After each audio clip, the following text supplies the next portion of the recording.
여러분, 요한일서를 계속 살펴보고 있어요. 요한일서에 한 단어로 요한일서를 표현한다면 제가 뭐라 그랬죠? 할렐루야. 감사합니다.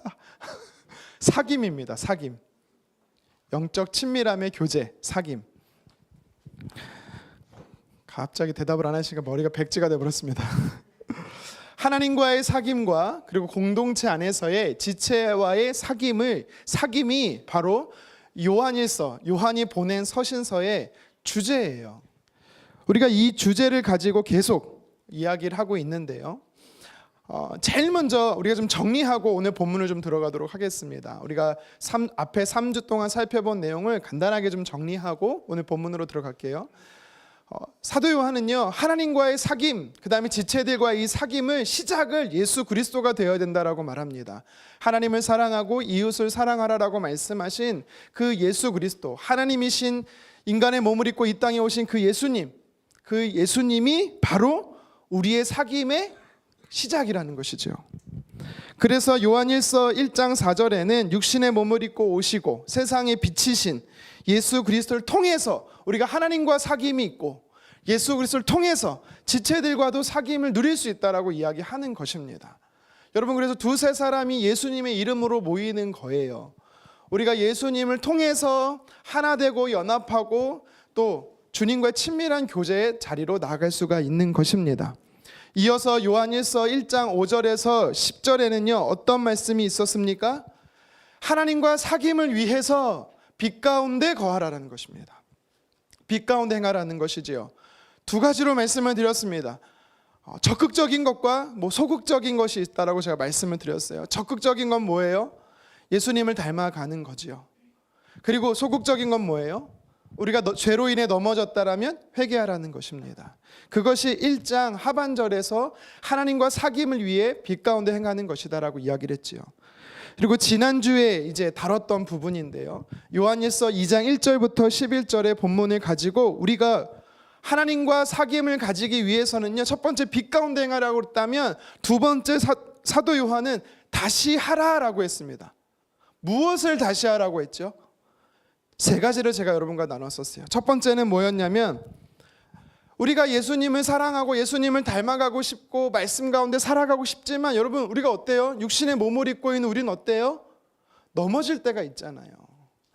죄 가운데 머물 때가 있잖아요. 그랬더니 사도 요한이 뭐라고 말해요? 다시 그 자리에서 일어나라라는 거예요. 그것이 하나님과 사귐을 위해서 다시 하라라는 겁니다. 넘어졌습니까? 다시 일어나는 거예요. 7번 넘어졌습니까? 8번 일어나는 게 오뚜기 신앙이 바로 하나님과 사귐을 갖는 성도된 우리의 모습이라는 것입니다. 다시 하라라고 하면서 뭐라고 사도 요한이 말했습니까? 그 죄의 자리에서 일어났다면, 실패의 자리에서 일어났다면 다시 하나님의 말씀을 따라가라라는 겁니다. 그게 하나님과의 사귐이다라는 거예요. 우리가 말로만 사랑합니다. 특히 제가 제일 많이 하긴 하는데 사랑합니다. 사랑합니다. 말로만 사랑하는 것이 아니라 예수님이 뭐라고 했어요? 사랑을 증명해봐. 네가 나를 사랑한다면 증명해봐 그랬잖아요. 예수님 어떻게 증명할 수 있다고 했어요? 내 계명을 지키는 자라야 나를 사랑하는 자다라고 말씀하셨잖아요. 그러니까 우리가 하나님을 사랑합니다라고 말할 때 여러분들이 그 사랑을 보여줄 수 있어야 돼요. 내가 정말 주님을 사랑하는지 하나님이 여러분들을 보고 판단하실 수가 있어요. 어떻게 해요? 내가 기록된 하나님 말씀대로 살아가고 있다면, 아, 너는 정말 나를 사랑하는구나. 우리 옆 사람에게 이렇게 질문합시다. 하나님 사랑하십니까? 난 아닌데. 다시 한번 이렇게 말합시다. 사랑하면 지킵시다. 여러분, 하나님 사랑하면 말씀을 다시 지키기 시작하는 겁니다. 그리고 사도 요한이 지난주에 하나님과 사귐을 위해서 다시 하라라고 말했어요. 세 가지를 말했다 그랬잖아요. 다시 일어나서 다시 주님 따라가고 말씀을 가지고 따라가고 다시 무엇을 하라 그랬냐면 지체를 사랑하라라고 말했습니다. 지체를 미워하면 어둠 가운데 있다라는 겁니다. 어둠 가운데 행한다라는 거예요. 근데 제가 말씀드렸죠. 사람은요, 미워할 수 있어요. 성경에서 말하는 미워하라는, 우리가 흔히 말하는 그 미워, 나한테 다른 사람은 뭐 하나 주고 난 안 주고, 아 미워. 엄마만 주고 아빠는 안 줘서 제가 미워해요. 그렇다고요. 저희 집에 그런 일이 있었어요. 그러니까 이런 감정의 미워함을 이야기하는 게 아닙니다. 성경이 이런 미워함의 감정을 이야기하는 게 아니라 악의적인, 의도적으로 폄하하고 악의적인 마음을 가지고 없는 이야기를 만들어서 그 사람을 깎아내리는, 이것이 바로 성경에서 말하는 사랑하지 않는, 미워하는 모습이다라고 이야기를 합니다. 그래서 지난주 말씀인 11절에 보면 형제를 미워하는 것이 어둠 가운데 행하는 것이다 라고 말할 때, 형제를, 지체들을 사랑하지 않는 사람의 특징은 뭐냐면 없는 말을 악의적으로 이렇게 날러요. 그냥 나르는 게 아니라 어떻게 해요? 더 첨가해요. 제가 볼 때 그래서 뭐 미워하는 감정까지는 아니더라도 우리가 이렇게 말을 할 때 습관적으로 하는 두 가지 안 좋은 습관이 저뿐만 아니라 우리에게 있음을 보게 됩니다. 하나는요, 확대 재생산하는 거예요. 확대 재생산. 이게 무슨 말인지 알아요? MSG를 치는 거예요. MSG. 이거는 뭐 이렇게 악의적인 말이 아니라 그것만 그런 게 아니라 좀 이렇게 내가 좀 잘했어, 뭘 잘했어. 그러면 5가지를 잘했는데 마치 10가지인 것처럼 과대 재생산하는 거죠. 여러분 근데요, 우리가 누군가에 대해서 말할 때도 이렇게 말할 때가 참 많이 있습니다. 이렇다라더라, 저렇다라더라. 그거를 듣고 어떻게 해요? 팩트가 아님에도 불구하고 어떻게 합니까? 확대 재생산하는 거죠. 마치 그것이 사실인 것처럼. 여러분 우리가 또 지체를 사랑해야 되는데 지체를 사랑하지 못하고 지체를 미워하는 우리의 모습이 어떤 게 있냐면, 말을 할 때 나쁜 습관이 뭐냐면 진위 여부를 판단하지 않는 거예요. 그게 진짜인지 가짜인지를 판단하지 않습니다. 사람은요, 제가 저번에도 주일날 말씀드렸죠, 감정이 있는 사람들은 주관적인 해석을 할 수밖에 없어요. 그러면 그것이 사실인지 파악을 하지 않으면 사실로 믿어요. 근데 문제는 뭐예요? 주변에서 그게 아니라고 말하는데도 사실로 믿어요. 그리고 그렇게 말해요. 이게 문제예요. 교회 안에 당시 사도 요한이 활동했던 에베소 교회뿐만 아니라 소아시아 교회의 모습이 그노시스라고 말하는 이 이단들이 들어와서 교회 안에 분란을 일으킬 때 이러한 모습들을 행했습니다. 여러분 이런 사람을 성경이 뭐라고 말하는지 아세요? 이렇게 말로 누군가를 폄하하고 누군가를 깎아내리게 되면 어떻게 되는지 아십니까? 잠언 12장 18절, 우리 상반절 말씀을 같이 한번 읽어보도록 하겠습니다.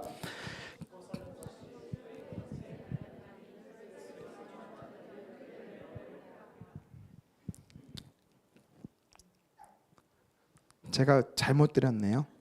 이건 잠언 18장 21절이고요. 제가 한번 읽을게요. 잠언 12장 18절입니다. 칼로 찌름같이 함부로 말하는 자가 있거니와. 우리가 비수가 되었다란 말 하잖아요. 성경은요, 칼로 찌름과 같이 함부로 말하는 자가 있다라고 말합니다. 교회 안에, 그러니까 지체들 안에. 여러분 이런 사람이 되면 안 되는 겁니다. 칼만 사람을 죽이는 게 아니라 우리의 말이, 우리의 혀가 사람을 죽인다라는 것입니다. 치명적이라는 거죠. 여기서 말하는 함부로 말하다라는 뜻은 거짓되게 말한다라는 거예요. 그러니까 그런 말을, 이 사람이 그런 말을 하지 않았음에도 불구하고, 그런 사실이 없음에도 불구하고 그랬다더라, 그렇게 했다더라. 여러분 이게요, 세상에만 있는 게 아니라 교회 안에도 있습니다. 심지어 얼마 전에 제가 그렇게 들었습니다. 속상했습니다. 사실이 아닌 대로 왜 사실처럼 말하는지 모르겠습니다. 여러분 그러면 안 돼요. 지체를 사랑할 때는 그렇게 해서는 안 됩니다. 있는 그대로 전해야 돼요. 있는 그대로 말해야 되는 거예요. 그래서 성경이 말에 대해서 경고를 참 많이 합니다. 몇 군데 더 살펴볼게요. 아까 방금 읽었던 말씀인데요. 잠언 18장 21절이에요. 지금 제가 장절을 좀 잘못 드렸는데 같이 한번 읽겠습니다. 죽고 사는 것이 혀의 권세에 달렸나니 혀를 쓰기 좋아하는 자는 그 열매를 먹으리라. 아멘. 혀가, 우리의 말이 운명을 결정한대요. 그리고 그렇게 말하면 어떻게 된대요? 그 혀의 열매를 먹는데, 무슨 말이냐면 그게 부메랑이 되어 내 것이 된다라는 것입니다. 여러분 누군가를 저주하잖아요. 이 사람이 없어요. 근데 두 사람이 이 사람을 욕해요. 교회에서. 여러분 세상에도 마찬가지지만 그러면 어떻게 된다는 거예요? 내가 말하는 저주가 그 사람한테 가는 게 아니라 나에게 온다라는 겁니다. 이게 예수님께서 말씀하신, 이게 성경이 우리에게 말씀하신 거고 예수님도 동일하게 말씀하셨어요. 마태복음 12장 36절에 보면 예수님 뭐라고 하는지 아세요? 우리가 무익한 말을 하면 그 한 말로 심판을 받게 되리라 라고 말씀하십니다. 그러니까 마지막 때에 내가 내가 의도적으로, 사실이 아니고 의도적으로 비난하고 깎아내리고 거짓 루머를 퍼뜨린 거에 대해서 주님이 일일이 묻는다라는 겁니다. 그럼 우리는 일일이 해명해야 돼요. 과연 그럴까? 라고 저도 생각이 되지만 성경이 그렇게 기록했기 때문에 그렇게 하신다라는 겁니다. 여러분 그래서 조심해야 됩니다. 제가 11월 20일 컨퍼런스 때도 분명히 말씀드렸어요. 모르는 것은 잘못된 게 아닙니다. 물어보세요. 교회에 대해서 궁금한 게 있으면 물어보시고, 특히 저에 대해서 모르는 게 있으면 물어보세요. 목사님 이럴 것 같다더라, 이렇다더라, 이렇게 했대. 저는 한 적이 없는데. 네. 여러분 스스로 생각하고 잘못된 정보를 진짜인 것처럼 말하는 거는요, 소경이 소경을 인도하는 것입니다. 부산에 가면 수영로 교회가 있어요. 지금은 돌아가신 원로 목사님 정필도 목사님이 있습니다. 이 정필도 목사님 뭐라고 하셨냐면 성도들한테 이거를 늘 가르쳤어요. 특히 중직자들한테 늘 가르쳤대요. 저도 이제 써먹으려고요. 입 다물고 기도해라. 우리 옆 사람에게 건면하겠습니다. 입 다물고 기도해라. 눈 다물고 졸라가 아니라 눈 닫고 졸라가 아니라, 이게 무슨 말이냐면 사단의 도구로 쓰임받지 말라라는 것입니다. 그리고 하나님께 맡기라는 거예요. 그 사람 하나님께 맡기라는 겁니다. 그 문제 하나님께 맡기라는 거예요. 왜 나와 상관없는 문제를 쓸데없이 퍼날라갖고 거짓 루머를 퍼날라서 하나님 앞에 저주를 받습니까? 왜 원수의 도구로 쓰임받습니까? 그렇지 마십시오. 에베소서 4장 29절에 이렇게 말해요. 같이 읽겠습니다. 무릇 더러운 말은 너희 입 밖에 내지 말고 오직 덕을 세우는 대로 선한 말을 하여 듣는 자들에게 은혜를 끼치라. 아멘. 여러분 우리 공동체는요, 우리 교회는요, 성도의 관계 속에서 사랑할 때는요 어떻게 해야 되냐면 서로 덕을 세우는 말을 해줘야 돼요. 못생길 수 있어요. 아름답다. 제가 아이들한테 늘 그러거든요. 너는 사랑스러워. 아빠 눈에만. 축복해 주십시오. 여러분 축복해 주는 말이 그 사람에게 소화가 안 되면은 나에게 다가오는 겁니다. 아시죠? 그래서 원수를요, 여러분 사랑할 수 없으면 저주하고 싶을 때는요 마음껏 축복하십시오. 네. 나에게 돌아올 것입니다. 공동체에서는요 사랑하려면 선한 말을 하는 것입니다. 선한 말을, 덕을 끼치는 말을 해야 돼요. 여러분들 오해하지 마십시오. 덕을 끼친다라고 해서 좋은 게 좋은 거다, 그 사람이 잘못하고 있는 거는 그냥 다 덮어주고, 그게 덕을 끼치는 게 아닙니다.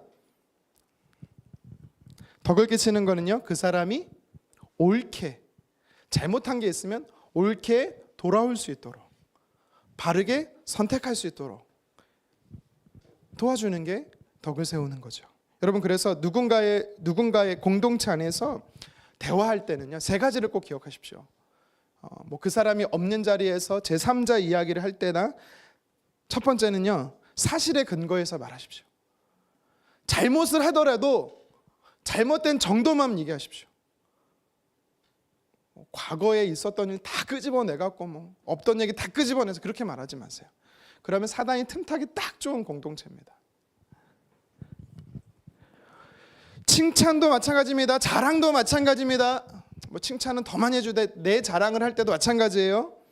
사실에 근거해서 하십시오. 저도 이제부터 제가 잘생겼다는 말 안 할 겁니다. 사실에 근거한 것 같지 않아갖고. 네. 제가 보기에 여러분 두 번째는요 비판하지 마십시오. 비판하지 말라. 물론 뭔가를 옳고 그름에 대한 정당성을 이야기하지 말라는 게 절대 아닙니다. 여기서 예수님이 말씀하신 비판하지 말라는 것은 잘못된 것은 잘못됐다라고 말하라고 분명히 말씀하세요. 근데 여기서 말하는 마태복음 7장 1절이나 누가복음 6장 37절에 예수님이 비판하지 말라라고 말할 때 이 비판은요 무슨 의미냐면 근거 없이 헐뜯는 비판을 하지 말라라는 거예요. 왜 예수님께서요 그렇게 근거 없이 비판하지 말라라고 헐뜯지 말라라고 말씀한지 아세요? 우리가 누군가를 비판하게 되잖아요. 그렇게 근거 없이 헐뜯는 비판을 하게 되잖아요. 하나님이 나도 모르게 내가 하나님 위치에 서게 됩니다. 그래서 사람을 정죄하는 교만한 태도를 가지게 돼요. 예수님께서 뭐라고 했어요? 나도 너를 정죄하지 않노라. 주님도 우리를 정죄하지 않아요. 근데 왜 내가 하나님의 위치에 서서 사람을 정죄하는 겁니까? 우리는 그럴 자격이 없지요. 여러분 그래서 잘못 비판하면 근거 없는 헐뜯음은 정죄로 연결이 되기 때문에 주님이 비판하지 말라라는 것입니다. 우리는요 누군가를 비판할 게 아니라 영적 분별력을 사용해야 합니다. 그 사람이 변화를 촉구하도록 도와주는 게 영적 분별력이에요. 영적 분별력과 비판은 확연히 달라요. 영적 분별력을 가지고 우리가 성도의 교제를 누려야 되는 것입니다. 주님이 원하시는 것은 지적이 아닙니다. 정죄가 아닙니다. 말로 덕을 세우는 영적 분별력입니다. 근데 사실에 근거해서 말하기도 힘들겠고 근거 없는 헐뜯는 비판도 내가 못하겠으면 여러분 둘 다 못하겠으면 세 번째를 잘하시면 돼요. 그냥 말하지 마십시오. 말하지 마세요. 이게 무슨 말이냐? 아까 돌아가신 우리 목사님께서 하신 정필도 목사님 말씀하신 대로 입 다물고 기도하는 것입니다. 여러분 그게 우리에게 유익한 거예요. 공동체에 유익한 거고 내게 유익한 거예요. 하나님께서는 내가 한 말로 인해 죄를 묻겠다고 하십니다. 내가 한 말로 인해 다른 사람에게 어려움을 줄 수도 있지만 진짜 여러분 중요한 거는 그게 나한테 부메랑으로 돌아온다라는 사실입니다. 그래서 조심해야 되는 겁니다. 말은 그 사람의 영적 수준을 말합니다. 말은 그 사람의 영적 수준을 보여줍니다. 저와 여러분들이 영적 수준이 어느 정도인지를요 볼 수 있어요. 여러분들이 하고 있는 말을 보면서. 그래서 조심하셔야 되는 겁니다. 오늘 우리가 읽은 말씀은 본문으로 좀 들어가도록 하겠습니다. 오늘 우리가 읽은 말씀은 하나님과의 친밀한 사귐을 통해서 우리가 어떻게 주님과 가까워질 수 있는지 빛 가운데 행하라고 했습니다. 다시 하라고 했습니다. 예수님을 닮고 죄를 회개하라고 했습니다. 실패 자리에서 일어나고 죄의 자리에서 일어나고 말씀을 가지고 주님 따라가고 지체들을 사랑하라는 거예요. 미워하는 게 아니라 특히 말로 사랑하라는 겁니다. 그러면서 우리가 오늘 읽은 말씀으로 넘어오게 되는 거예요. 사도 요한은 무엇을 이야기하고 있냐면 저는 이렇게 표현하고 싶어요. 정체성을 명확히 하라는 겁니다. 정체성.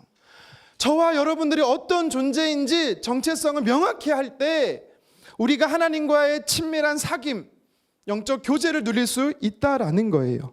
오늘은요 우리가 읽은 말씀은 크게 두 부분으로 나눌 수가 있습니다. 12절에서 14절이 전반부고요 15절에서 17절이 후반부입니다. 전반부에 보면은 이 편지를 받는 수신자들에게 자녀들아, 아이들아, 청년들아, 아비들아 다양한 호칭을 불러가면서 이 편지를 기록하고 있는 것을 보게 돼요. 후반부는요 15절과 17절에 보면 소아시아 성도들에게 이 소아시아 교회에 흩어져 있는 성도들로 하여금 하나님의 사랑 안에 거해야지 세상을 사랑하며 세상에 거하지면 안 된다. 그리스도의 정체성은 세상을 사랑하는 자가 아니라 하나님을 사랑하는 자다라고 이야기하고 있는 것입니다. 그래서 하나님과 친밀한 사귐을 갖기 위해서 어떻게 해야 하는지 1장부터 계속해서 2장까지 우리가 읽은 오늘 본문에까지 사도 요한이 이야기하고 있는 이 흐름을 따라서 오늘 본문을 통해서 우리에게 주시는 영적 메시지를 한번 살펴보도록 하겠습니다. 우리가 빛 가운데 우리가 하나님과 친밀한 사귐 가운데 살아가기 위해서는요 오늘 사도 요한이 우리에게 이렇게 도전해요. 내가 어떤 존재를 알아야 된다라는 거예요. 내가 어떤 존재인지를 알아야 돼요. 우리가 정체성을 명확히 해야 하나님과의 친밀한 사귐을 누릴 수 있다라는 사실입니다. 우리 12절 말씀을 같이 한번 읽어보도록 하겠습니다. 자녀들아, 내가 너희에게 쓰는 것은 너희 죄가 그의 이름으로 말미암아 사함을 받았음이요. 아멘. 오늘 12절에서요, 특별히 하반절에서는 저와 여러분들이 어떤 존재다라고 이야기를 하고 있습니까? 그의 이름으로, 예수 그리스도 이름으로, 예수님으로 죄사함을 받은 존재다라고 이야기를 합니다. 여러분, 우리는 어떤 존재예요? 죄와 무관한 존재가 되었어요. 여러분, 믿으시기 바랍니다. 여러분, 우리는 죄와 상관없는 존재가 되었어요. 오해하지 마십시오. 내가 죄를 안 짓는다거나 죄를 지어도 괜찮다거나 이런 뜻에서 말씀드리는 게 아닙니다. 여기서 말하는 죄 사함을 받았다라는 것은요, 여전히 우리는요 죄에 노출되어 있는 존재예요. 육신의 몸을 입고 있는 한 우리는 넘어질 수밖에 없어요. 그래서 다시 일어나라라고 사도 요한이 이야기를 한 겁니다. 그러면 죄 사함을 받았다라는 것은 무엇을 이야기하는 겁니까? 죄의 문제를 해결받았다라는 거예요. 죄라고 하면 크게 죄 사함은 두 종류가 있어요. 원죄에 대한 사함이 있고요, 자범죄에 대한 사함이 있습니다. 이 죄 사함과 믿음과를 좀 여러분과 연결해서 좀 설명을 드리고 싶습니다. 믿음에는 두 종류가 있습니다. 여러분, 어떤 종류가 있죠? 우리 제자 훈련하신 분들? 제 눈에는 한 분들이 참 많아 보이는데 대답하시는 우리 마스크 쓴 우리 김남숙 집사님만 대답하시는 것 같아요, 속으로 이렇게. 믿음에는 두 종류가 있습니다. 첫 번째는 구원에 이르는 믿음, 다시 말해 구원 얻는 믿음이 있어요. 두 번째는요, 교재에서는 승리하는 믿음이라고 말하지만 제가 표현할 때는 성장하는 믿음이라고 제가 말씀을 드렸습니다. 여러분, 죄에도 두 종류가 있습니다. 원죄가 있어요, 자범죄가 있습니다. 근데 죄의 사함을 받는데요, 둘 다 사함을 받았다라는 거예요. 그러면 이 죄 사함과 우리의 믿음과는 어떤 관계가 있는 걸까요? 첫 번째는요, 원죄도 마찬가지지만 여러분, 구원에 이르는 믿음은요 0.1%도 사람의 노력이 들어가지 않습니다. 반대로 이야기를 하면 우리의 원죄에 대한 사함은 100% 하나님의 은혜입니다. 그것과 믿음으로 연결하면요, 하나님의 자녀로 삼아 주심은요 100% 하나님의 은혜인 것입니다. 원죄의 문제가 해결되어야만 하나님의 자녀가 되는 거예요, 사실은. 이해되시죠? 이런 죄사함을 받았다라는 것은, 원죄의 문제가 해결되었다라는 것은 하나님의 자녀가 되었다라는 것을 이야기하는 겁니다. 여러분, 우리는 어떤 존재입니까? 원죄의 문제를 해결받은 100% 하나님의 열심으로 해결받은 하나님의 택함받은 자녀라는 겁니다. 내가 어떤 노력으로서 얻어진 구원이 아니라 하나님의 열심으로 택함받았다라는 거예요. 그래서요, 여러분, 절대 우리의 기도는 구원하게 해주세요라고, 그러니까 나 자신을, 누군가의 구원을 위해서는 기도해야 되지만 구원받은 나에 대해서는 구원이 절대 빼앗기지 않기 때문에 구원 얻는 기도를 할 필요가 없는 거예요, 솔직하게 말하면. 근데 예전에 우리 어떻게 했어요? 죄를 지으면 주님, 저 다시 구원해 주세요. 여러분, 그렇게 기도하면 안 되는 겁니다. 원래 정확히 하면 이미 하나님의 자녀가 되었기 때문에 우리는 그런 존재입니다. 여러분, 그런 존재에 대한 명확한 정체성을 가지고 있어야 하나님과의 친밀한 사귐을 누릴 수가 있는 것입니다. 여러분, 원죄와 구원 얻는 믿음에 대해 설명했다면, 두 번째로요, 우리가 이 자범죄에 대한 사함과 그리고 성장하는 믿음을 연결해서 한번 생각해 보고 싶습니다. 우리가 주님과 친밀한 사귐을 위해서 말씀을 따라 열심히 살아가지만 어때요? 넘어질 수 있다니까요. 죄를 지을 수 있다니까요. 그때 필요한 게 무엇입니까? 하나님의 용서함이에요. 예수 그리스도를 통한 하나님의 용서함입니다. 근데 원죄와 차이가 있다면, 구원 얻는 믿음과 성장하는 믿음의 차이가 있다면 사람의 노력이 필요해요. 오해하지 마십시오. 사람이 노력하면 100% 해결받는다라는 것이 아니라 우리가 하나님 앞에 회개해야 된다는 거예요. 원죄는 우리가 회개한다라고 용서받는 게 아닙니다. 우리가 하나님 앞에 용서받는 건 자범죄를 이야기하는 거예요. 육신의 몸을 입고 짓는 모든 죄, 생각들, 마음으로 하는 것들, 입으로 하는 것들, 행동하는 모든 것들, 왜요? 왜 우리가 회개의 노력을 해야 합니까? 물론 빛 가운데 행하라고 할 때도 설명을 드렸었지만 죄는요, 자범죄는요, 하나님과 우리의 사이를 가로막는 벽이에요. 그 벽을 허물려면, 하나님과 다시 친밀함의 사귐을 누리려면 죄가 사라져야 됩니다. 그래서 우리는요, 회개의 노력을 해야 됩니다. 우리가 회개하는 건요, 우리가 예수 그리스도의 이름으로 죄사함을 받게 되는 겁니다. 그런 사람들이 어떻게 해요? 성장할 수 있는 거예요. 믿음이 자랄 수 있는 것입니다. 여러분, 이런 관계가 있는 것을 우리는 말씀을 통해 보게 됩니다. 그래서 오늘 본문을 오늘 12절에는요, 저와 여러분들을 향해서 자녀들아 라고 말할 때 예수님을 믿어 하나님의 자녀가 된 사람들은 어떤 존재인지를 명확히 알아야 된다라는 거예요. 하나님의 열심으로 나의 원죄가 해결되었고 구원을 얻게 된 사람들이라는 겁니다. 우리는.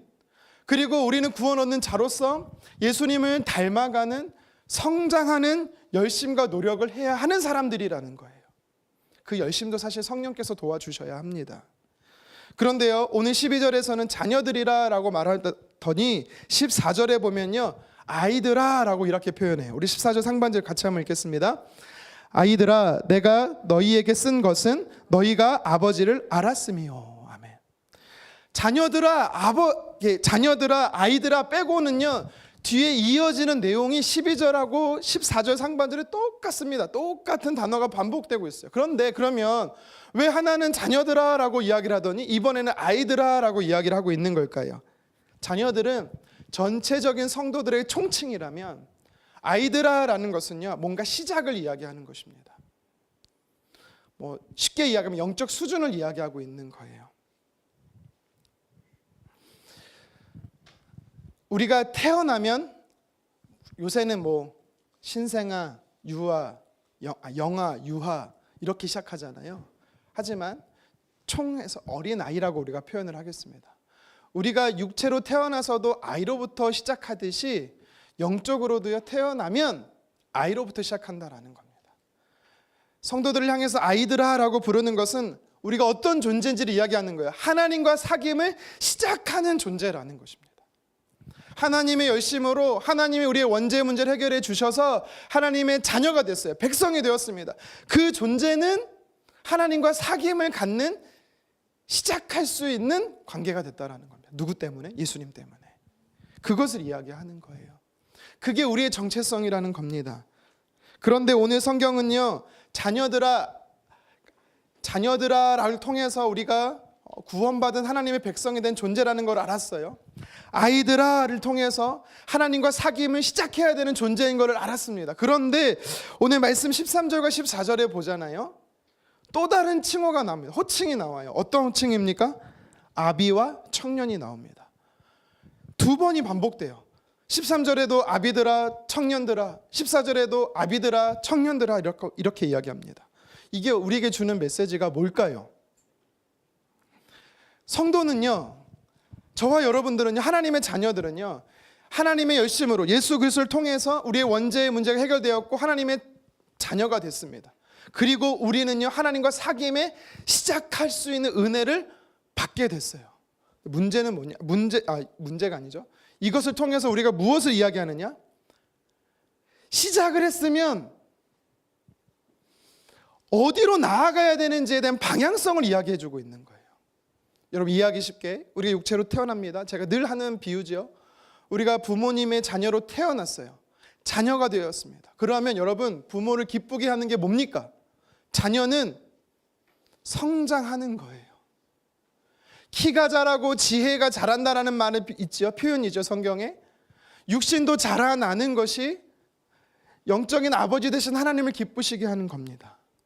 근데 여러분, 문제가 뭔지 알아요? 진짜 문제는요, 우리가 아이로 시작해서 성장을 해야 되는데 문제는 아이에 계속 머물러 있다라는 사실입니다. 아비가 되지 않는다라는 거예요. 청년이 되지 않는다라는 겁니다. 이것을 오늘 성경이 우리에게 이야기하고 있는 것이죠. 그러면 아비가 된다는 말이 뭐고 청년이 된다는 말은 무엇일까요? 우리 13절 상반절 같이 한번 읽어보도록 하겠습니다. 아비들아, 내가 너희에게 쓰는 것은 너희가 태초부터 계신 이를 알았음이요. 아멘.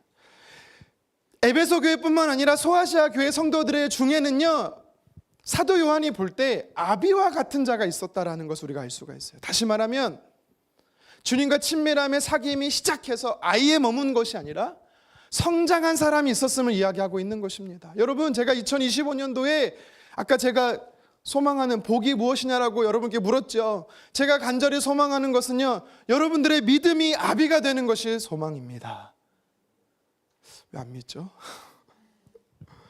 저도 마찬가지지만 여러분들도 오늘 본문에 등장하는 아비와 같은 사람이 되는 것이 저의 소망이에요. 여기서 아비와 같은 자가 어떤 의미일까요? 태초부터 계신 이를 안다. 태초부터 계신 이. 여기서 말하는 태초부터 계신 이는 성자 하나님이신 예수 그리스도를 말하는 거예요. 다시 말하면요, 그러니까 지금 사도 요한은요 계속 반복하고 있는 거예요. 하나님과 사귐을 위해서 큰 주제로도 설명했다가 소주제로도 설명했다가 비슷한 말을 또 반복하고 있는 거예요. 결국 무슨 말이에요? 아비가 된다라는 것은 예수님을 닮는다라는 것입니다. 우리가 이제 성화의 단계에 이른다라고 표현을 하죠. 성장한다라고 표현을 하죠. 어린아이에 머물지 말고 예수님을 닮아가라는 것입니다. 내 삶의 목표가 있는데 그것은 예수님을 닮는 거야라고 생각해서 닮아가기를 부지런히 노력하는 자들을 아비라라고 칭하고 있는 것입니다. 예수님의 가르침, 그분의 삶을 본받아 닮아가기를 원하는 자, 여러분 성숙한 그리스도인 그가 아비가 되는 것입니다. 여러분 순장이라고 해서, 선교의 임원이라고 해서, 심지어 사역자라고 해서 여러분 아비가 되는 게 아니에요. 예수님을 닮아가는 자가 영적인 아비가 되는 것입니다. 반대로 신앙생활을요 수년을 했고 수십 년을 했음에도 불구하고 원죄에 대한 용서함을 받고 제사함을 받고 하나님의 자녀가 된 특권을 누리고 하나님과 사귐의 시작점에 서 있음에도 불구하고 몇 년째 서 있는 사람들이 있어요. 아니, 거꾸로 설명을 하면 예전에는 과거에는 주님과 친밀하게 살고 아비와 같은 존재로서 살았음에도 불구하고 신앙이 퇴보되는 자들이 있다는 사실입니다. 여러분, 우리가 예수님을 온전히 닮아가고자 하는 열정과 열망을 가져야 아비가 될 수 있는 것입니다. 그리고 당시 교회 성도들 중에 청년에 해당하는 자, 이거는 나이로 청년을 이야기하는 게 아닙니다. 영적 수준의 청년이 있었어요. 뭐 아비가 높냐 청년이 높냐 그거를 이야기하는 게 아닙니다. 청년과 같은 자들이 있었다라는 겁니다. 어떤 사람들인가, 이런 사람들은 어떻게 살았던 사람들인가, 우리 13절 하반절 같이 한번 읽어보겠습니다. 청년들아, 내가 너희에게 쓰는 것은, 자 자막 좀 띄워주시겠습니까? 자, 13절이에요. 하반절 시작. 청년들아, 내가 너희에게 쓰는 것은 너희가 악한 자를 이기었음이라. 아멘. 하나님의 택함 받은 자녀로서 하나님과 친밀한 사귐의 시작점에 서 있어요.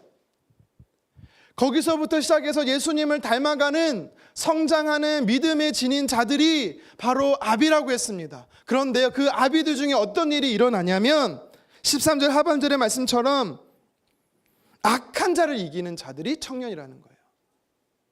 악한 자가 있습니다. 원수 사단을 이야기하는 거죠. 원수의 공격이 있다라는 거예요.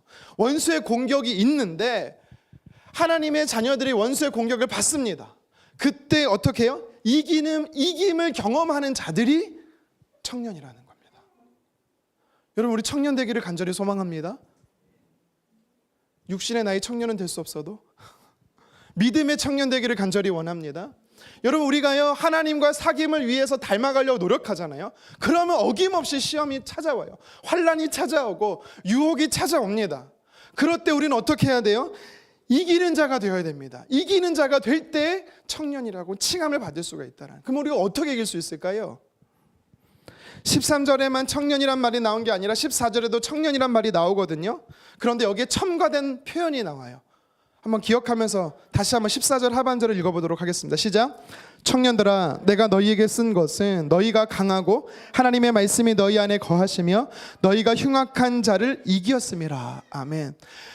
원수 사단을 이기는 자가 하나님과 사귐 가운데 친밀함을 지켜가는 가운데 원수의 공격을 이기는 자가 청년인데 14절 하반절에서는 어떻게 이긴대요? 빨간 글씨로 다시 한번 읽어볼까요? 시작. 하나님의 말씀이 너희 안에 거하시며, 하나님의 말씀이 내 안에 있으면, 그러면 이길 수 있다라는 겁니다. 이게 반복된다라고 말했잖아요. 말씀을 따르라고 했었잖아요.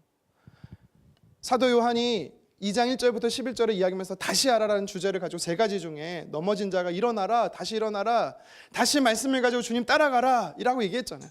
또다시 반복해서 이야기하고 있는 겁니다. 우리가 하나님과 친밀한 사귐을 갖는 조건을 얻게 됐어요. 시작하게 된 거예요.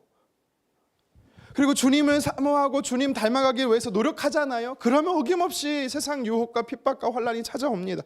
그럴 때 우리가 흉악한 자, 원수 사탄을 이길 수 있는데 어떻게 이길 수 있냐면 하나님의 말씀이 내 안에 거하면. 여러분 여기서 거한다라는 건 같이 산다라는 뜻이에요. 하나님의 말씀이 내 안에서 역사하시면. 하나님의 말씀이 존재하지 않은 적이 없어요. 기록된 성경은 늘 있습니다. 하지만 여러분 그게 내게 능력이 되느냐 안 되느냐의 차이가 뭐예요? 그 말씀이 내 안에 거할 때 능력이 되는 거예요. 심지어 우리의 기도할 때도 마찬가지잖아요. 예수님께서 이렇게 말씀하셨잖아요. 너희가 내 안에 거하고 내 말이 너희 안에 거하면 뭐라고 말씀하셨어요?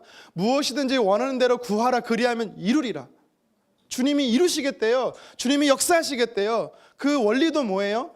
하나님의 말씀, 예수님의 말씀이 내 안에 거할 때, 내 안에 살아갈 때, 내 안에 운행할 때. 왜요? 하나님의 말씀은요, 혼과 영과 및 관절과 골수로 찔러 쪼개길 정도로 능력이 있거든요. 성경이 그냥 내 옆에 딱 있는다고 해서 제가 아직도 율법적으로 못 보는 장면이 하나 있습니다. 집에서도 그렇고 교회도 그런데요. 성경책에 뭐가 올라가 있으면 불편해요. 특히 저희가 이제 비치된 성경 10권이 있거든요.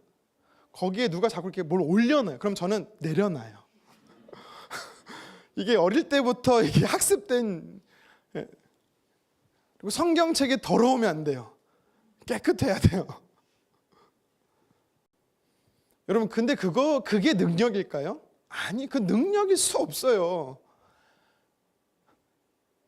하나님의 말씀이 내 안에 거해야지 능력이 되는 겁니다. 하나님은 어떤 사람을 통해 일하십니까? 하나님의 말씀을 통해, 하나님의 말씀을 간직한 그 사람을 통해 역사합니다. 여러분 이게 바로 우리의 정체성이라는 거예요. 여러분 이게 우리의 존재라는 겁니다. 저와 여러분이 어떤 존재인지 아세요? 죄사함을 받은 존재였어요. 원죄가 해결됨으로 인하여서 하나님이 택하심 받은 구원의 영원한 생명인 구원에 이르는 존재가 됐습니다. 천국 시민권을 가진 자들이 됐어요. 그리고 우리가 어떤 존재가 되었습니까? 하나님과 친밀한 사귐을 누릴 수 있는 자격을 갖춘 자가 됐다라니까요. 그게 아이라니까요. 근데 문제는 뭐예요? 하나님은 우리에게 원하시는 게 있어요. 하나님은 기뻐하시는 게 있어요. 우리가 아비의 자리에 이르기 원하는 거예요. 청년이 되기 원하는 거예요. 우리가 주님 닮아가다 보면 넘어질 수 있고요, 쓰러질 수 있고 죄질 수 있거든요. 그때마다 주님은 예수 그리스도를 통해 죄사함의 은혜를 주십니다. 용서하신다는 거예요. 다시 일어나라는 거예요. 일어날 수 있다라는 거예요. 오뚜기 신앙을 주신다라는 겁니다. 근데도 불구하고 우리는 어떻게 해요? 자라가려고 하지 않는다라는 거예요. 여전히 어린아이에 머물러 있다라는 거예요. 여러분 그것은 하나님을 기쁘시게 하는 존재가 아닙니다. 주님이 우리에게 원하시는 거는 너는 아이로 살아라고 원하는 게 아니라 아이로 시작했으니 성장하라라는 겁니다. 바울이 이야기하는 것처럼 그리스도의 장성한 분량에 이르는 거예요. 충만한 데까지 이르는 겁니다. 이것이 주님이 우리가 어떤 존재인지를 알라라고 깨달으라고 말씀하시는 거예요. 오늘 우리에게 주는 첫 번째 메시지예요. 그래야 우리는 주님과 사귐을 위해서 열심히 노력한다라는 사실입니다. 여러분 정말 내년에는요, 여러분들이 영적 아이에만 머무는 존재가 아니라 영적 청년, 영적 아비의 자리에 이르기를 주님의 이름으로 축원합니다. 히브리서 5장 13절에 보면 젖을 먹는 존재로서 영적 수준의 어린아이에 머물러 있는 자들이 있다라고 이야기를 합니다. 여러분 우리는요 단단한 음식을 먹을 수 있는 사람이 되어야 합니다. 어린아이에 머무는 신앙을 주님께서 원하지 않으세요. 성장하는 믿음이 우리에게 필요합니다. 저와 여러분들은 하나님을 근심시키는 자들이 아니라 하나님을 기쁘시게 하는 자로서 영적 아이에서 시작해서 영적 아비의 단계, 영적 청년의 단계로 성장하기를 주님의 이름으로 축원합니다. 이게 우리의 정체성이라고 첫 번째 메시지로 주고 있어요. 두 번째는 무엇입니까? 계속해서 하나님과 친밀한 사귐을 위해 사도 요한이 권면하고 있는 것이 있습니다. 무엇이냐면 이제 후반부 15절에서 17절의 말씀이 주는 메시지인데요. 하나님의 사람은요, 세상을 사랑하는 자가 아니라 하나님을 사랑하는 자라는 거예요. 다시 말해 세상을 사랑하지 말라라는 겁니다. 사실 제가 이 말씀을 준비하면서 이 앞부분은 편하게 설교 준비하고 편하게 했는데 뒷부분이 너무 불편하더라고요. 너무 어렵더라고요.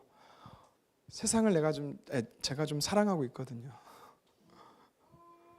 솔직하게 보면 저도 세상을 좀 사랑하더라고요. 저는 오해하지 마십시오. 자연이 너무 아름다워요.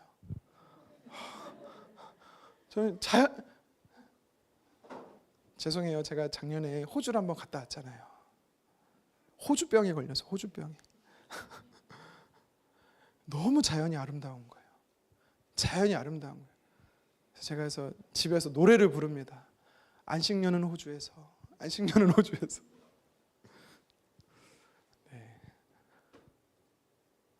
갈 수 있을지는 모르겠는데 가지는 않을 겁니다. 오해하지 마십시오. 그러니까 세상을 보는 세상이 여러분 솔직히 말하면 사랑하는 게 있어요. 제 마음 안에도 보니까 있더라고요. 세상을 사랑하지 말라. 주님 이렇게 말씀하시니까 참 불편했습니다. 여러분 15절 한번 같이 한번 읽어볼까요? 시작. 이 세상이나 세상에 있는 것들을 사랑하지 말라. 누구든지 세상을 사랑하면 아버지의 사랑이 그 안에 있지 아니하니. 아멘. 여러분 제가 왜 마음에 불편했는지 아시겠죠? 하반절에 뭐라고 말합니까? 아버지의 사랑이 너 안에 없다. 있는데요. 나 아버지 하나님 사랑하는데요. 여러분 이게 굉장히 성경이 소화하기 힘든 부분이 이런 거예요. 뭐냐면 타협점이 없어. 유두리가 없어. 뭐 아니면 도고 물 아니면 기름이고 섞이지가 않는다라는 거예요. 이분법적 사고로 모든 것을 보는 것은 잘못될 수 있어요. 하지만 주님이 말하고자 하는 것은요, 하나님의 사랑이 거하려면 여러분 물건도 마찬가지잖아요. 채워져 있으면 다른 걸로 채우려면 어떻게 해야 돼요? 비워야 되는 거예요. 우리의 마음이 하나님을 사랑한다라고 말하면서 세상도 사랑한다라는 것은 하나님이 하나님을 사랑하는 것으로 보지 않는다라는 겁니다. 일단 그러면 여러분 세상은 어느 곳입니까? 세상. 왜 우리가 세상을 사랑하면 안 될까요? 물론 여기선 사람도 들어가고 있고요. 문화나 이런 가치적인 것도 다 들어갈 수 있어요. 보이는 것 보이지 않는 것 다 들어갈 수 있어요. 세상이라는 것은요. 여러분 근데 세상도 사실 피조물이거든요. 세상도 하나님이 만드신 거예요. 것들이에요. 그러니까 하나님처럼 사랑할 수는 없는 게 사실이죠. 원래는. 근데 성경을 자세히 보면 우리가 원죄로 인해서 아담과 하와의 죄로 인해서 어떻게 됩니까? 세상도 타락합니다. 창세기 3장 18절에 보면 그래서 가시덤불과 엉겅퀴를 내게 됐다라고 말해요. 이것은 무엇을 얘기하면 세상이 타락했다라는 거예요. 우리의 죄 때문에. 우리의 죄로. 그리고 성경은요 또 세상이 어떤 곳이다라고 말하냐면 악한 자, 원수된 자에게 사로잡혔다라고 이야기를 합니다. 우리 요한일서 5장 19절 하반절 같이 한번 읽어볼까요? 온 세상은 악한 자 안에 처한 것이며. 여러분 우리가 살아가는 세상은 악한 자, 원수 사단이 통치하는 곳이다라고 말합니다. 공중권세 잡은 자가 에베소서 2장 2절에는 공중권세 잡은 자의 통치하에 있다라고 말하죠. 왜냐하면 죄 가운데 있기 때문에. 죄 가운데 죄로 인해 타락했기 때문에. 그러니까 그 원수된 자들이 통치하는 사람들은 어떻게 살아가냐면 결국은 가르쳐주지 않아도요, 말해주지 않았음에도 불구하고 어쩌면 그렇게 성경과 반대로 살아요. 말해주지 않아도. 하나님을 반역하고 아주 열정적으로 하나님께서 멀어지고 있습니다. 빛의 속도로 멀어지는 거죠. 1초에 30만 제곱킬로미터로 속도로. 그래서 요한복음 1장 10절에 뭐라고 말해요? 세상에 빛이신 예수님이 왔지만 세상은 그 빛이신 예수님을 알아보지 못하고 세상은 그 빛을 미워했다라고 이야기하는 겁니다. 세상이 이런 곳이에요. 어떤 사람이나 어떤 공동체만을 이야기하는 게 아니라 어떤 보이는 것과 보이지 않는 것을 이야기하는 게 아니라 전체를 이야기하는 겁니다. 죄로 인해서 타락한 곳이 세상이기에, 그래서 사단이 지배하는 곳이기에 불순종의 아들들, 하나님에 대한 불순종과 반항적인 태도를 가지고 살아가는 사람들이 있는 곳이 세상이에요. 그럼 여러분, 우리는 어디서 살아야 됩니까? 세상에서 살아야 돼요.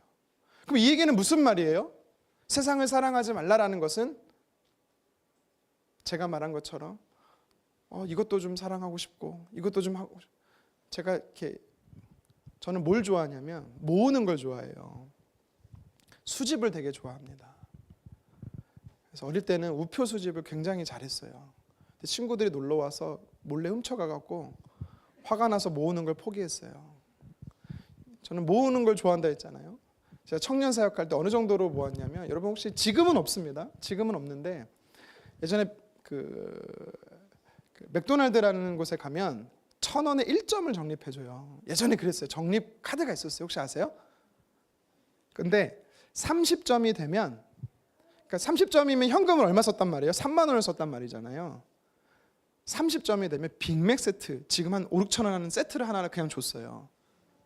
근데 제가 1,000원에 1점 하는 거를 2,000점을 모았습니다. 근데 그걸 잊어버렸어요. 그래서 다시 마음을 다잡고 다시 모으기 시작했어요. 그래서 30점에 세트 하나를 줄 수 있는 거를 30명을 먹일 수 있는 만큼 모았습니다. 제가 모으는 걸 되게 좋아한다 했잖아요. 근데 저는 늙지 않아요. 왜 늙지 않는지 아세요? 가공된 페트를 너무 많이 먹었고 젊었을 때부터 썩지 않는 페트가 제 몸에 누적되어 있기 때문에 저는 안 썩습니다. 모으는 걸 굉장히 근데 이 얘기를 왜 했죠 근데? 맞아요. 그 얘기 하려고 했더니 세상을 사랑하는 게 있는데, 제가 그 중에 한 가지 뭐냐면 모으는 걸 또 좋아해요. 근데 곰곰이 생각해 봤어요. 내가 오늘 말씀에 이 본문을 가지고 내가 주님보다 이걸 더 사랑하나? 그건 아니거든요. 저는 취미생활처럼 모으는 거거든요. 뭐 피규어 모으는 사람이 있고 액세서리 모으는 사람이 있고 다 그렇잖아요. 여기서 세상을 사랑하지 말라라는 것은 사실 그런 의미가 아닙니다. 정확히 말하면 그런 뜻이 아니라 무슨 말이냐면, 그래서 저도 이제 말씀을 통해 깨닫고 마음에 자유함이 좀 생겼는데요. 세상 속에서 세상 사람들과 똑같이 살지 말라라는 뜻이에요. 무슨 말인지 이해되시겠습니까? 아까 제가 세상이 어떤 곳인지를 설명드렸잖아요. 세상은 하나님의 뜻에 반역하고 아주 열정적으로 하나님을 반항한다고요. 죄에서 하나님께서 멀어진다고요. 그렇게 살지 말라라는 겁니다. 그래서 하나님을 사랑하라라는 것은 무슨 말이냐면 하나님과 가까이 하라는 거예요. 하나님과 친밀한 사귐을 가지라는, 결국 이 얘기예요. 우리가 세상을 사랑하게 되면 봐봐요. 하나님에서 멀어지는 게 세상을 사랑한다니까요. 하나님에게서 멀어지는 게 세상 사랑하는 거니까 어떻게 돼요? 하나님과 가까워질 수 없는 거예요. 사귐을 누릴 수가 없는 겁니다. 다시 말해, 우리가 하나님을 사랑하게 되면 세상과 멀어지는 거죠. 그리고 예수님도 뭐라고 말씀하셨어요? 우리가 세상 속에 살되 세상 속에서 빛과 소금으로 살라라는 겁니다. 하나님의 정체성을 가지고 선한 영향력을 끼치며 살라라고 얘기하셨지, 세상과 단절되게 살라라고 말씀한 게 아닙니다. 여러분, 우리는 죄악된 세상에서, 하나님의 사랑이 없는 세상 속에서 하나님의 사랑을 빛으로, 하나님의 사랑을 소금으로 그렇게 영향력 있게 살아내는 존재인 것입니다. 그래서 사도 요한은요, 어떻게 그러면 세상을 미워할 수 있는가 이야기하고 있습니다. 세상을 멀리하고 하나님과 가까워질 수 있는 것에 대해 16절에 이야기를 하고 있어요. 우리 같이 한번 읽어보도록 하겠습니다. 이는 세상에 있는 모든 것이 육신의 정욕과 안목의 정욕과 이생의 자랑이니 다 아버지께로부터 온 것이니 아니요 세상으로부터 온 것이라. 제가 먼저 이것부터 하고 17절을 읽을게요. 구체적으로 세상에서 말하는 죄의 목록이 나옵니다. 세 가지지요. 정욕은 욕심이라고도 말하고 욕망이라고도 이야기하는 거예요. 그러니까 사도 요한은 세 가지 욕심이 우리 안에 있다라는 거예요. 하나님께서 멀어지게 하는. 이게 뭐예요? 육신의 욕심, 육신의 정욕, 욕망이 있다라는 겁니다. 안목의 정욕, 안목의 욕심, 또 이생의 욕심, 자랑이 있다라는 거죠.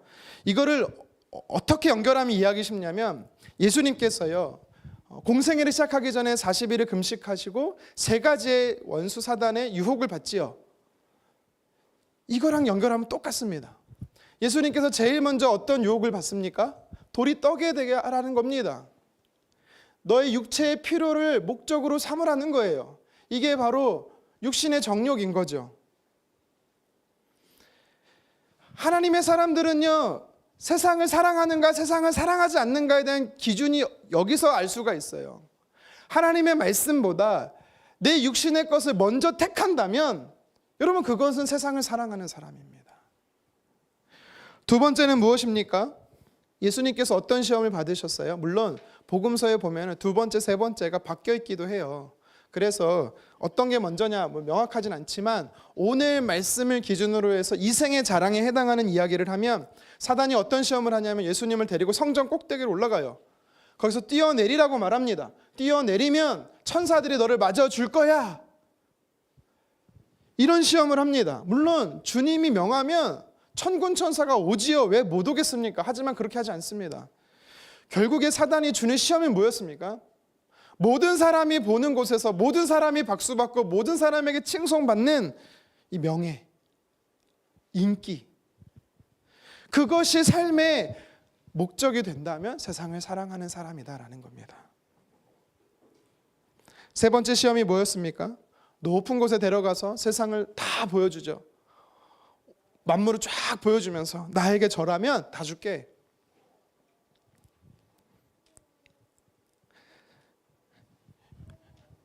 이것이 바로 우리 삶의 목적이 되거나 내 삶에 나를 살아가게 하는 이유가 됐을 때 그것이 세상을 사랑하는 사람이다라고 오늘 성경은 이야기하는 겁니다. 여러분, 근데 예수님이 어떻게 원수 사단의 세 가지 시험을 이겨내셨습니까? 그렇죠. 사람은 떡으로만 살 것이 아니요 하나님의 말씀으로 살 것이다. 신명기 말씀을 통해서요 3번 다 승리하시잖아요. 동일합니다.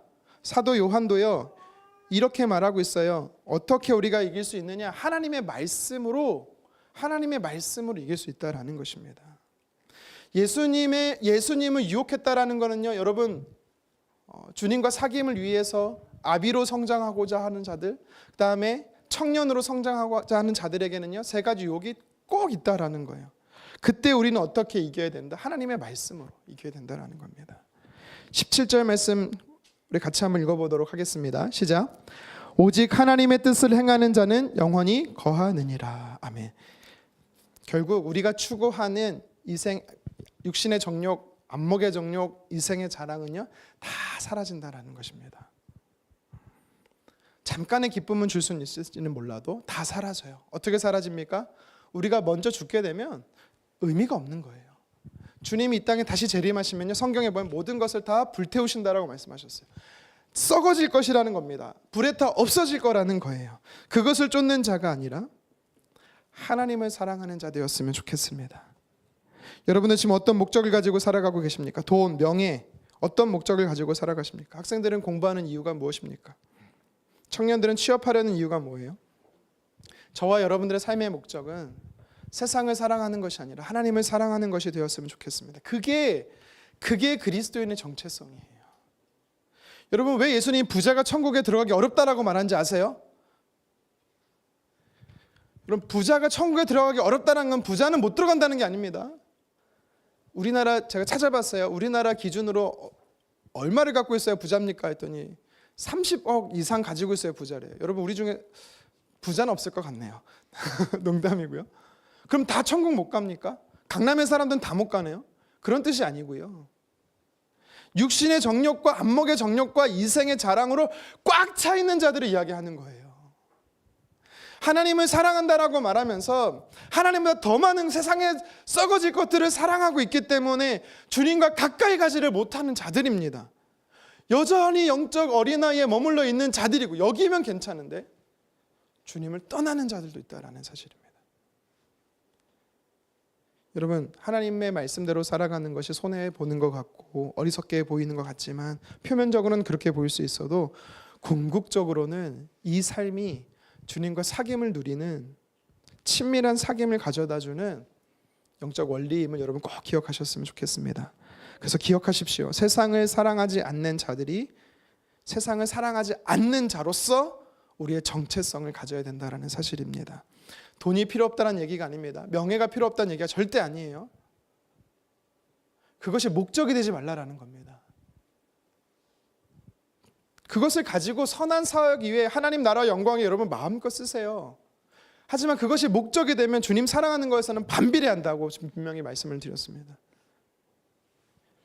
우리는 어떤 정체성을 가지고 살아야 합니까? 하나님을 사랑하는 자로서의 정체성입니다. 말씀을 정리하겠습니다. 오늘 성경은요, 저와 여러분들에게 사도 요한이 권면하고 있습니다. 무엇을 권면하고 있냐면 정체성을 명확하게 하라는 거예요. 우리가 어떤 존재인지, 내가 어떤 존재인지를 명확히 알아야 우리는 주님과 사귐을 누릴 수가 있다라는 사실입니다. 두 가지로 여러분께 설명드렸어요. 먼저는 어떤 존재인지를 이해하라는 겁니다. 우리는 예수님을 통해서 죄의 문제를 해결받았어요. 원죄의 문제를 해결받음으로 인해서 하나님의 자녀가 됐습니다. 이것은 100% 하나님의 노력입니다. 그리고 하나님께서는 우리에게요, 영적인 사귐을 시작할 수 있는 아이로서 출발하게 하셨습니다. 이게 은혜예요.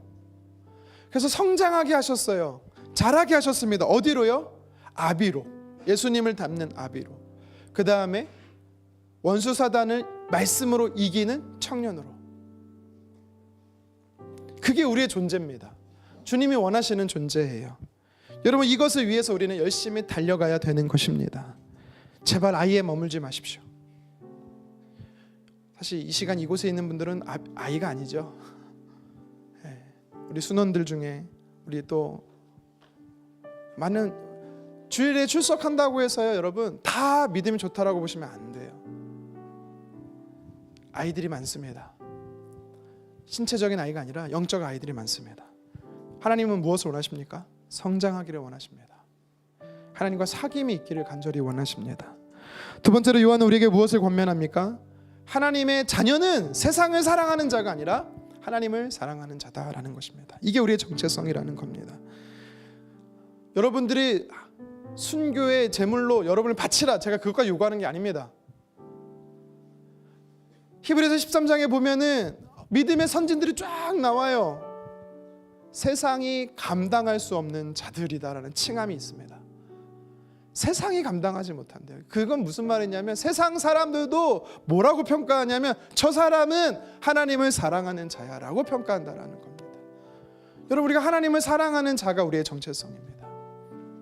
내가 하나님을 사랑하는지 하나님을 덜 사랑하고 있는지 무엇을 알 수 있다고 그랬어요? 어렵지 않습니다.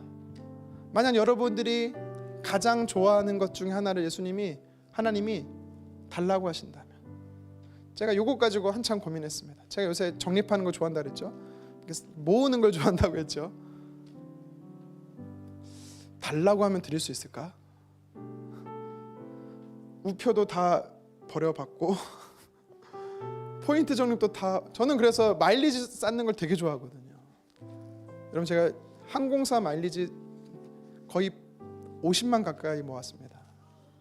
50만이면 우리 가족 세계 일주하고도 남는 마일리지입니다. 근데 안 쓰기로 결정했습니다. 주님 사랑하니까. 그게 아니라 어떻게 쓰는지 모르겠더라고요. 만약 주님이 여러분에게, 제가 농담처럼 얘기하는 거지만, 내가 소중히 아끼는 것, 여러분 누가 달라고 하면, 가족이 달라고 해도 주기 어려운 거 있죠. 그게 뭡니까? 여러분의 어떤 사람은 시간이 될 수 있고요, 물질이 될 수 있고, 건강이 될 수도 있고요, 아니면 여러분의 꿈과 비전이 될 수도 있고요, 자녀들이 될 수도 있을 거라고 봅니다. 또 섬김과 봉사와 교회가 될 수도 있다라고 봅니다. 만약 주님이 아들아, 딸아, 너 그거 나 주겠니? 너 나 사랑하면 멈추겠니? 너 나 사랑하면은 헌신하겠니? 라고 했을 때 여러분들이 뭐 조금의 망설임은 있을 수 있어요. 그게 아니라 내려놓지 못한다면, 어쩌면 우리가 주님 사랑한다라는 거는 거짓말이라고 말하면 그게 거짓말이고요. 주님 사랑한 것이 100%인지는 모르겠다라는 거죠. 어렵습니다. 여러분, 주님 사랑하기를 간절히 소망합니다. 주님은 확실해요. 주님은 확실합니다. 이런 부분에서 전부 아니면 100% 아니면 0%예요. 100%를 사랑할 수 있는 저와 여러분이 되었으면 좋겠습니다. 이게 우리의 정체성이 되기 원합니다. 하나님과 사귐에 시작하는 자로서 성장하는 자가 우리의 정체성입니다. 세상은요, 죄로 인해서 타락한 곳입니다. 말씀에서 멀어지게 하는 곳입니다. 세상을 사랑한다라는 것은 주님과 멀어진다라는 거예요. 우리의 정체성은요, 세상이 아니라 하나님을 향해서 달려가는 존재입니다. 그래서 하나님과 가까워지는 존재고 하나님을 사랑하는 존재입니다. 이 사실을 기억하며 우리가 찬양하며 기도의 자리로 나아가도록 하겠습니다.